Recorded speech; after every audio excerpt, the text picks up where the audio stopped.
सानो एक्जाम्पल, तपाईँ 9 बजे बिहान नास्ता खानुहुन्छ अरे हैन, ब्रेकफास्ट केही गरी 12 बजे खानुभयो, टाउको दुख्ने सम्भावना धेरै हुन्छ नि, पेट फुलिने, ग्यास हुने सम्भावना हुन्छ। त आफ्नो नियमित खानाको रुटिनहरू वा त्यो समयलाई पनि एकदम ध्यान दिनुपर्ने हुन्छ हैन। त्यो बाहेक हजुरको अब नास्ता खाने, जस्तो म फास्टिङ गर्छु, मैले 3 वटा खाना मात्र खाने हो। कोही मान्छे फास्टिङ गर्नुहुन्न, बिहान नास्ता खानुहुन्छ भने तपाईको नास्ता खानुहोस्, आफ्नो लन्च खानुहोस्, आफ्नो डिनर खानुहोस्, बिचमा अलिकति लाइट स्न्याक्स गर्नुहोस्। तर के याद गर्नुहोस् भन्दा त्यो सबैमा स्टार्ट गर्दाखेरि चाहिँ के ध्यान दिनु पर्यो भन्दाखेरि चाहिँ तपाईको ब्यालेन्स हुनु पर्यो कि। हामी सधैँ ब्यालेन्स्ड डायट भन्छौँ, मिल पनि ब्यालेन्स हुनुपर्ने हुन्छ कि।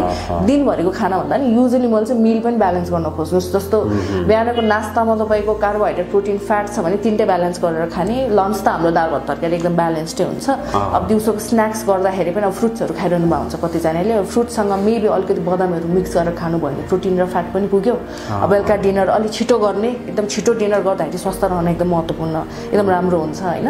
अनि छिटो डिनर गर्ने, डिनर अलि लाइट राख्ने र त्यसमा पनि कार्बोहाइड्रेट, प्रोटिन, फ्याट 3टैलाई मिक्स गरेर खानुभयो भने यसले एउटा सानो सिम्पल हो यो हैन। टिप्सहरू यसरी लिनुभयो भने पनि यसले हेल्प गर्छ। र यदि तपाईँलाई लामो समयसम्म आफ्नो स्वास्थ्यलाई एकदम हुन्छ नि, जुन हिसाबको तपाईँको एनर्जी छ, प्रोडक्टिभिटी छ कामसँग रिलेटेड हैन, वा धेरै रोगहरू न, स्पेसली ग्यास्ट्राइटिसका समस्याहरू, पाचनका समस्याहरू आफूलाई नहोस् भन्न चाहनुहुन्छ भने चाहिँ त्यस्तो समयमा चाहिँ के गर्नु पर्यो भन्दाखेरि तपाईँले रुटिन बनाउनुहोस् के खानाको।